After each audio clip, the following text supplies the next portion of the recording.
Standing on my porch with coffee in my hands, I watch two guys in work coveralls cutting down my brand new fence. 3 feet shorter, no warning. 7 a.m. on a Monday morning. The smell of diesel exhaust mixed with fresh cut wood fills the air as their circular saw screams through the boards I'd just installed last weekend.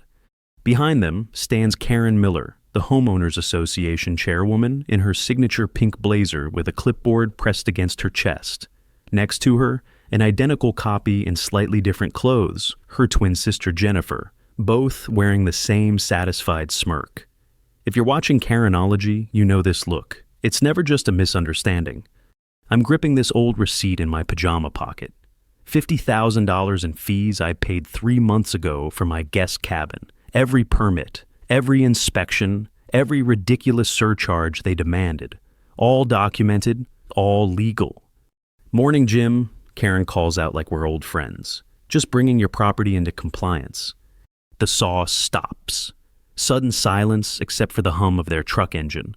I step off the porch, bare feet hitting cold concrete. "Compliance with what?" She hands me a folded paper, official letterhead, stamped and signed. "Unauthorized structure violation, visual code infringement, $2,000 fine." Her manicured finger points at my guest cabin, the same one I'd jumped through every hoop to build legally. "Council reviewed the standards last week. Your little project doesn't meet the new requirements." My chest tightens. I have all the permits, paid every fee you people demanded. The council voted to update our visual standards. Jennifer speaks for the first time, her voice identical to her sister's. "Your structure needs to be demolished by Friday, or the fines double daily." The workers are already loading my fence boards onto their truck. 30 feet of cedar I'd stained by hand, reduced to scrap wood. The morning air carries the scent of sawdust and my growing anger. "You can't just change the rules after construction." Karen's smile doesn't waver. "Check your covenant agreement, Section 12. The association reserves the right to modify aesthetic standards as needed." She taps her clipboard. "Your neighbor complaints have been piling up." What neighbor complaints? But she's already walking away, her heels clicking against the asphalt. Jennifer follows like a shadow. The workers finish loading my fence and drive off, leaving tire marks in my driveway. I unfold the violation notice. Official stamps everywhere. Legal language designed to confuse. But there's something off about the timing. 3 months of radio silence after I'd completed construction, and suddenly they care about visual standards? The paper trembles slightly in my hands. $50,000 in investment, 2 years of planning, 6 months of construction delays while they nitpicked every detail. And now they want it gone in 5 days. Have you ever felt that moment when the ground shifts under your feet? When everything you thought was settled suddenly isn't? That's where I was standing, in my driveway, holding their ultimatum. The guest cabin sits 20 feet away, morning sunlight hitting its cedar siding. I'd built it for my daughter's visits, for the grandkids I hoped would come someday.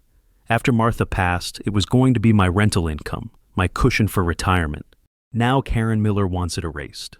I look down at that crumpled receipt in my palm, proof of every dollar I'd paid, every rule I'd followed, every hoop I'd jumped through. They thought they had me cornered.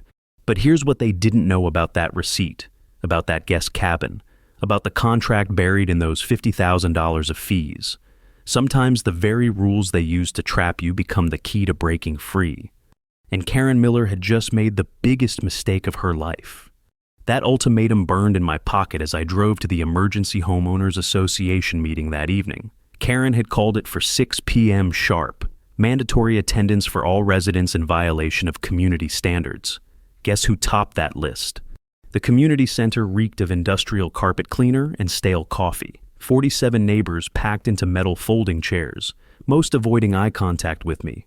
The kind of crowd that forms when someone becomes the neighborhood problem. Karen stood behind a folding table with her laptop connected to a projector. Jennifer sat beside her, identical pink blazer, same stern expression. They'd coordinated their outfits like they were giving a corporate presentation about my destruction. "Tonight we address a serious violation of our community aesthetic standards," Karen announced, clicking to her first slide. My guest cabin appeared on the wall, photographed from an unflattering angle that made it look larger and more intrusive than reality. The room buzzed with whispers. Mrs. Henderson from 2 streets over shook her head disapprovingly. Bob Wilson, who'd borrowed my lawnmower 3 times this summer, suddenly found his shoes fascinating. This unauthorized structure, Karen continued, violates our height restrictions, color specifications, and visual harmony guidelines established to protect property values throughout Oak Ridge estates. My jaw clenched. Visual harmony guidelines that didn't exist when I'd applied for permits. The owner was given proper notice this morning, Jennifer added, her voice carrying across the silent room. 5 days to remove this eyesore or face escalating penalties. I stood up, every head turned toward me like I'd started shouting in church. I followed every rule, paid every fee, got every signature you people required. My voice carried more edge than I'd intended, but 3 months of anger had been building. You approved this construction after 8 months of reviews. Karen's smile never flickered. The association reserves the right to update standards as community needs evolve. Your structure no longer meets those standards. What community needs? Nobody complained during construction. Actually, she clicked to her next slide, we've received multiple concerns from residents. The screen showed a list of complaints: noise during construction, blocked sight lines, decreased property values, all filed anonymously, all dated last week. 7 months after construction finished. The crowd murmured approval. Finally, someone was taking action against the neighbor who'd been hammering and sawing for months. Never mind that every nail had been driven within permitted hours. Every inspection passed with flying colors. The violation stands, Karen declared, all in favor of upholding community standards and requiring immediate removal. Hands shot up across the room. Mrs. Henderson, Bob Wilson, the retired couple from the corner lot who'd never spoken to me in 5 years. 46 hands voting to erase 6 months of my life. Any opposed? One hand raised. Mine. Alone in a room full of neighbors who decided I was the problem.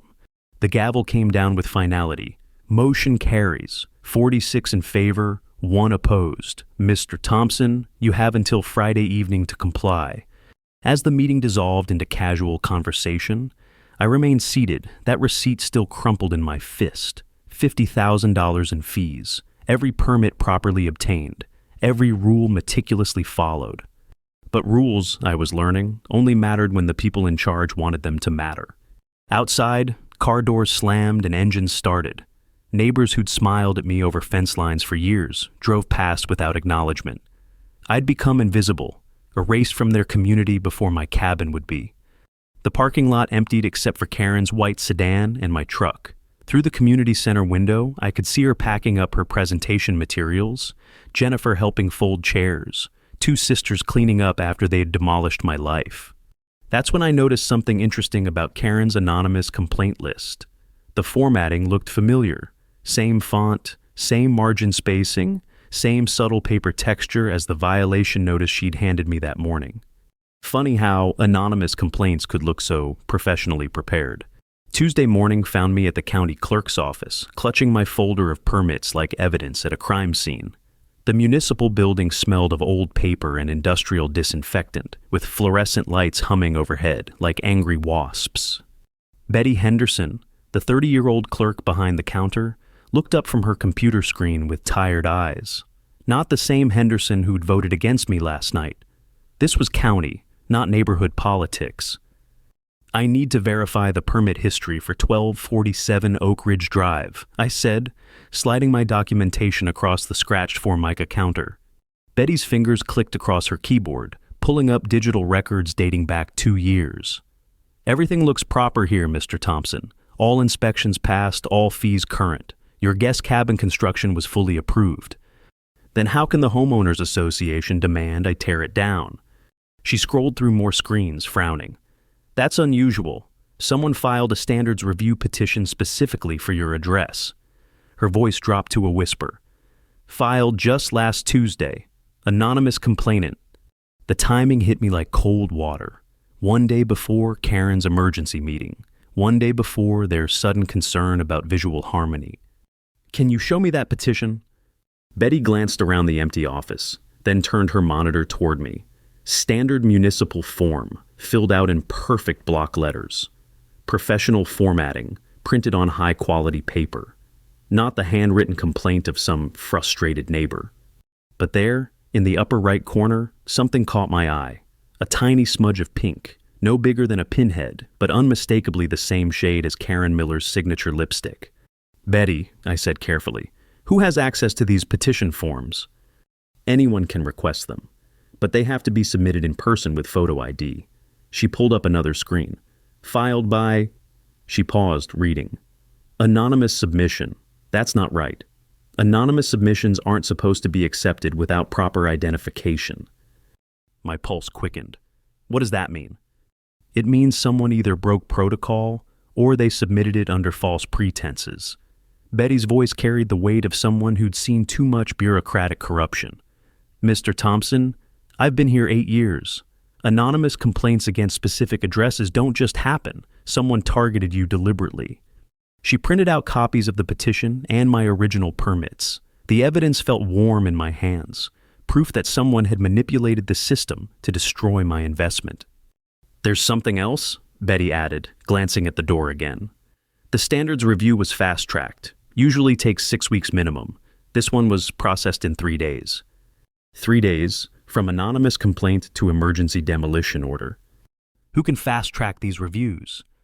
Only department supervisors or elected officials." She lowered her voice even further.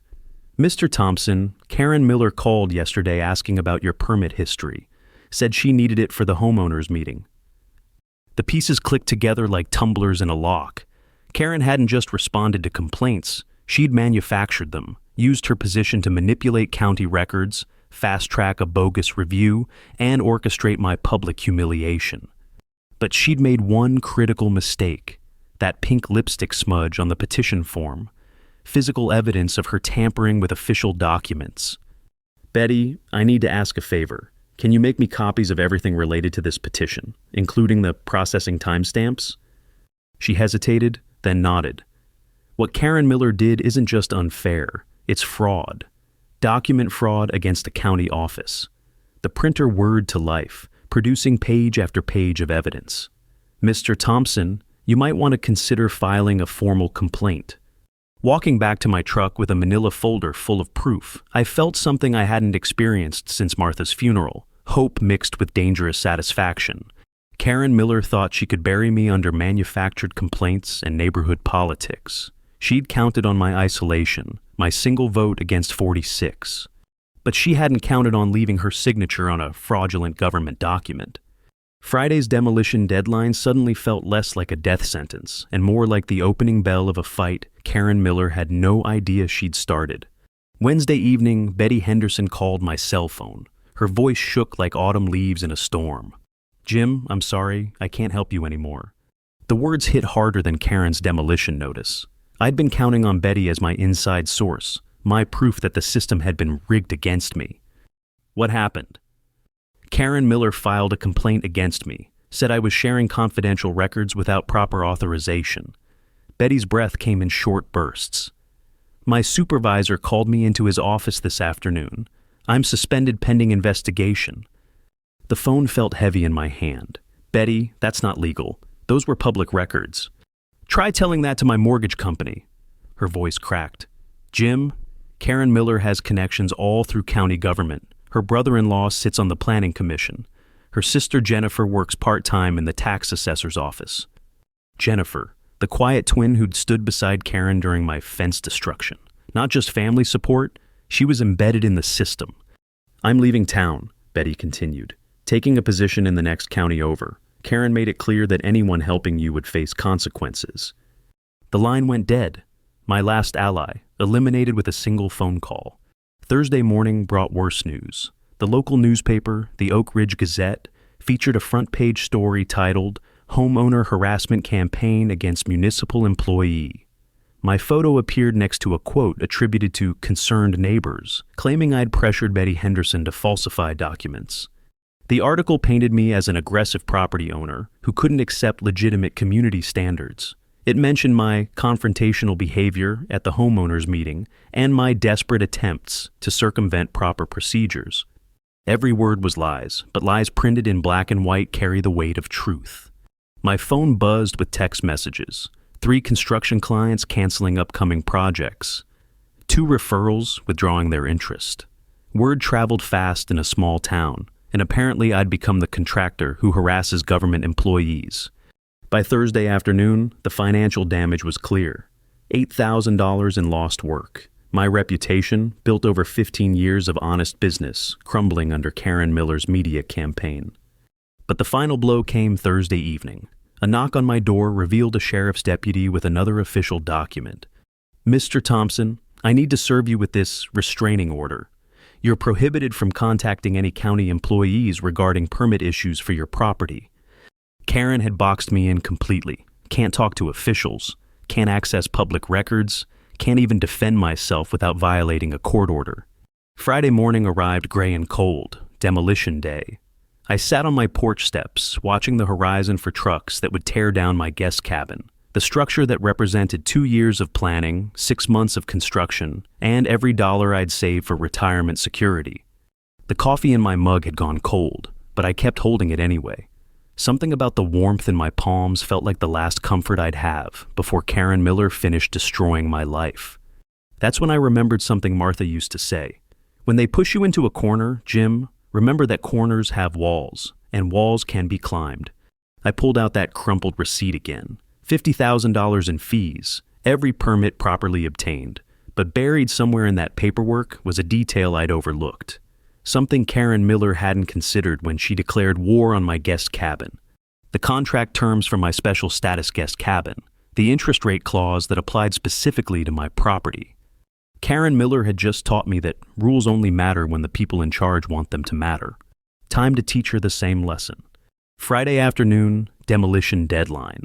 Instead of watching bulldozers tear down my guest cabin, I sat at my kitchen table with every document from my guest cabin construction spread across the surface like a puzzle missing its final piece.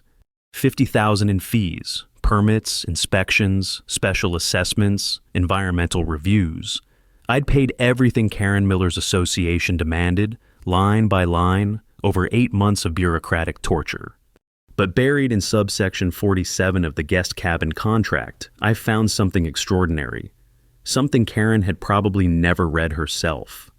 Interest rates on any outstanding violations or fees shall be calculated at 0% annually for properties granted special residential guest facility status under Municipal Code 847B. 0% interest. Not the 20% penalty rate Karen had imposed on everyone else's violations over the past 2 years. My guest cabin carried special protected status, grandfathered under an old municipal code she'd forgotten existed.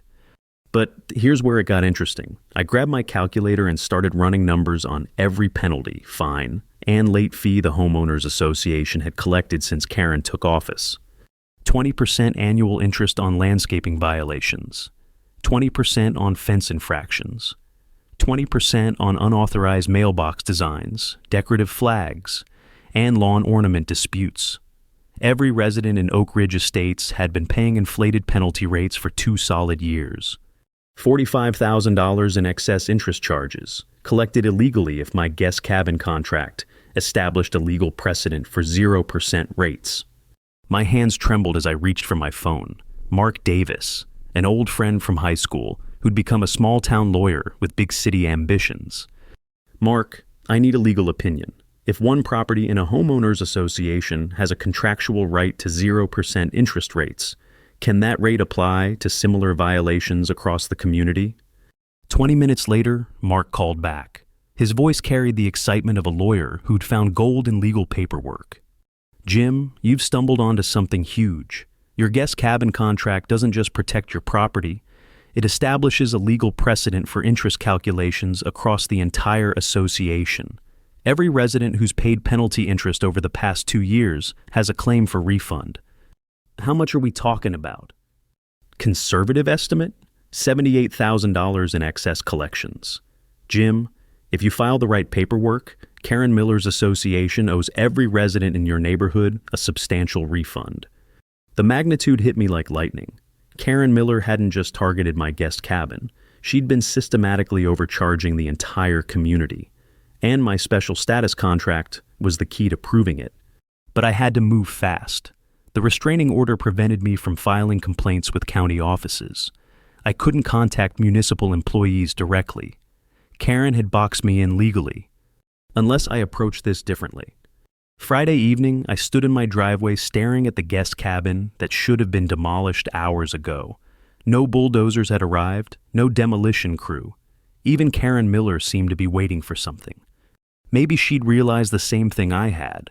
Maybe someone had warned her about the financial implications of destroying a property with special protected status. Or maybe she was planning something bigger. The street felt unusually quiet for a Friday evening. No neighbors out walking dogs or checking mail. Like everyone was staying inside, waiting for whatever came next. That's when I saw Mark Davis's car pulling into my driveway. He stepped out carrying a briefcase and wearing the grim expression of a lawyer who discovered something terrible. "Jim, we need to talk. I found something in the county records, something Karen Miller definitely doesn't want anyone to discover." He opened his briefcase on the hood of his car. Inside were photocopies of financial documents, audit reports, and bank statements I'd never seen before. "Your guest cabin contract isn't just about interest rates," Mark said quietly. "It's about where all that excess money has been going for the past 2 years." Mark spread the documents across his car hood like evidence at a crime scene, bank statements, transfer records, and financial audits that painted a picture uglier than I'd imagined. "Karen Miller hasn't just been overcharging residents," Mark said, his voice barely above a whisper. "She's been funneling the excess into private accounts. Look at this." His finger traced a series of transfers from the Oak Ridge Estates operating account to something called Community Enhancement LLC, $43,000 over 18 months. Community Enhancement is registered to Jennifer Miller, Karen's twin sister. The pieces clicked together with sickening clarity. The quiet sister wasn't just family support. She was the money laundering operation. 2 identical women running a systematic theft disguised as community management. "There's more," Mark continued. "The landscaping contracts, maintenance fees, emergency repairs, they're all going to companies owned by relatives. Karen's created an entire network of fake businesses to drain homeowner funds." Saturday morning, I made the biggest gamble of my life. Instead of fighting the demolition order privately, I requested an emergency town hall meeting, public forum, open microphones, and every resident invited to discuss community financial transparency. Karen couldn't refuse without looking guilty, but she also couldn't attend without risking exposure. The community center packed beyond capacity. 120 residents filled every seat, lined the walls, and spilled into the parking lot. News of potential financial impropriety travels faster than gossip in small towns. Karen arrived 10 minutes late, flanked by Jennifer and 2 men I didn't recognize, probably lawyers or associates from her network. She wore her signature pink blazer, but the confident smile had been replaced by something harder. "Mr. Thompson requested this meeting," she announced from behind her usual folding table, "though I'm not sure why community business needs to be discussed in such a theatrical manner." I stood up, holding my manila folder like a weapon. "Because the community deserves to know where their money has been going." The room fell silent except for the hum of fluorescent lights and the distant sound of Saturday traffic. For 2 years, every resident here has paid 20% annual interest on homeowner violations. Late fees, penalty assessments, compliance charges, thousands of dollars extracted from our neighborhood families. Murmurs rippled through the crowd. Bob Wilson, who'd voted against me just days earlier, leaned forward in his seat. "But according to Municipal Code 847B," I continued, "interest rates on residential violations should be calculated at 0% annually, the same rate specified in my guest cabin contract." Karen's face had gone pale beneath her makeup. "That contract is specific to your property only." "Actually, it's not." Mark Davis stood up from the back of the room. "Legal precedent establishes that contractual terms within a homeowners association must be applied consistently across all properties. If one resident receives 0% interest, all residents are entitled to the same rate." The room erupted, voices calling out questions, demands for explanation, calculations of how much money they had overpaid. Mrs. Henderson, from 2 streets over, the same woman who'd voted for my cabin's demolition, stood up and shouted, I paid $3,200 in penalty interest last year alone. Karen banged her gavel repeatedly, trying to restore order. But the crowd had turned. The same neighbors who'd condemned me for building code violations were now demanding answers about financial violations. Furthermore, Mark's voice cut through the chaos. An audit of association finances reveals systematic diversion of funds to private accounts controlled by family members of the current leadership. The room went dead silent. Jennifer Miller's face had gone ghost white. Karen's hand gripped her gavel so tightly her knuckles showed through her skin. "That's a serious accusation requiring proof," Karen said, her voice steady but strained. I opened my folder and pulled out the bank statements. Community Enhancement LLC, registered to Jennifer Miller, $43,000 in association funds, transferred to private accounts over 18 months. The crowd turned to stare at Jennifer, who seemed to shrink into her seat. The identical pink blazer that had looked so professional now appeared like a uniform of guilt. Fake landscaping contracts, I continued, inflated maintenance fees, emergency repairs that never happened, all paid to companies owned by your relatives, Karen, while residents struggled to pay your illegal 20% interest penalties. Someone in the back yelled, "How much do we get back?" Another voice called out, "When do we vote her out?" The mob mentality that had worked against me on Wednesday was now turning against its creators. Karen Miller stood up slowly, her authority dissolving in real time. For the first time since I'd known her, she looked small. "This meeting is adjourned," she said quietly. But nobody moved. 120 residents remained seated, waiting for answers she couldn't provide. The community center had never been quieter. 120 residents sat in absolute silence, waiting for Karen Miller to explain how she'd stolen from every family in Oak Ridge Estates. Karen remained standing behind her folding table, but the authority had drained from her posture. Jennifer had disappeared entirely, slipped out through a side exit while everyone focused on the financial documents. "The association's books are audited annually," Karen said finally, her voice lacking its usual conviction. Mark Davis stepped forward. "By whom?" "Community Enhancement LLC also provides accounting services to the association. You've been auditing yourselves." The crowd stirred. Bob Wilson stood up, his face red with anger. "Karen, I paid you $4,000 in penalties over 2 years. My wife and I delayed our anniversary trip to cover your bogus interest charges." Other voices joined in, Mrs. Henderson calculating her losses, the retired couple from the corner lot demanding immediate refunds. The same neighbors who'd voted against my guest cabin were now demanding Karen's resignation.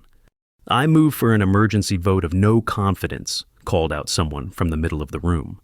"Seconded," came a chorus of voices. Karen's gavel shook in her hands. "This isn't the proper procedure for—" "All in favor of removing Karen Miller as Homeowners Association chairwoman?" Hands shot up across the room. Not 46 this time, 108. Only Karen herself and a handful of her closest allies remained seated. Any opposed? 12 hands, the same 12 residents who'd benefited from Karen's network of fake contracts and insider deals. The gavel fell from Karen's grip, clattering onto the folding table. She looked across the sea of raised hands, neighbors who'd supported her for years now demanding her removal. "Fine," she said quietly. "I resign." But I wasn't finished. The association owed $78,000 in illegal interest charges. Karen Miller owed the community an explanation, and I still had one card left to play.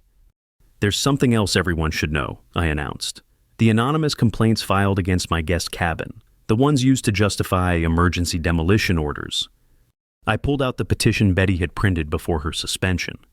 The pink lipstick stain was barely visible under the fluorescent lights, but everyone could see Karen's reaction. Karen Miller filed false complaints against my property using fraudulent anonymous submissions. She manipulated county records to fast-track a demolition order that would have destroyed a legally constructed building. The room erupted again. Shouts of fraud and criminal charges echoed off the walls. Karen gathered her papers with trembling hands, stuffing documents into her briefcase without organization. "The association will refund all excess interest payments," she said, not looking up from her packing. "Full financial records will be made available for independent audit." She headed toward the exit, but my voice stopped her. "Karen." She turned back, her face a mask of exhausted defeat. My guest cabin stays. For a moment, something flickered in her eyes, the old arrogance, the sense of untouchable authority. But it died quickly, replaced by the hollow look of someone who'd lost everything that mattered to her. "Your cabin was never the problem, Jim," she said quietly. "You were just the only one who fought back." 3 weeks later, I received a check for $800, my share of the association's refund program.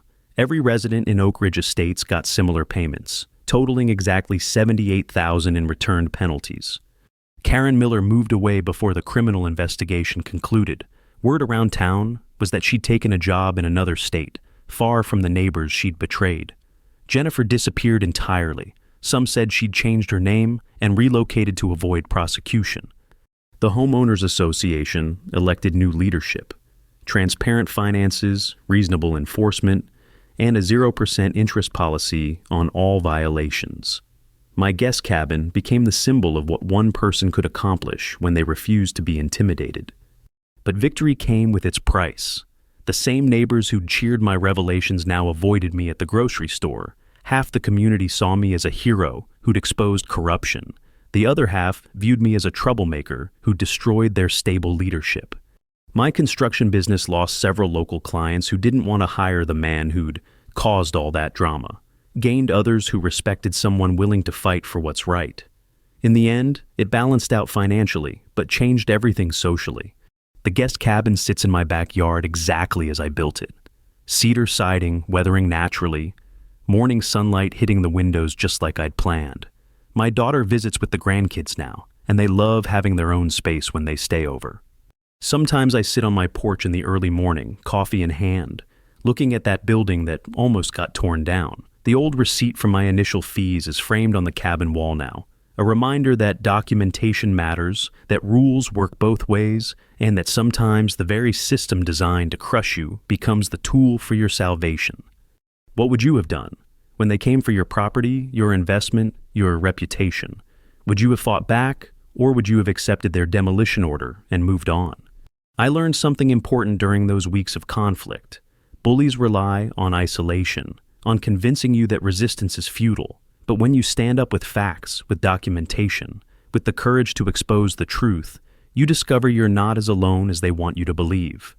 Karen Miller taught me that power without accountability becomes corruption. And I taught her that corruption, no matter how well organized, eventually collapses under the weight of its own lies. My guest cabin is still standing. Karen Miller is not.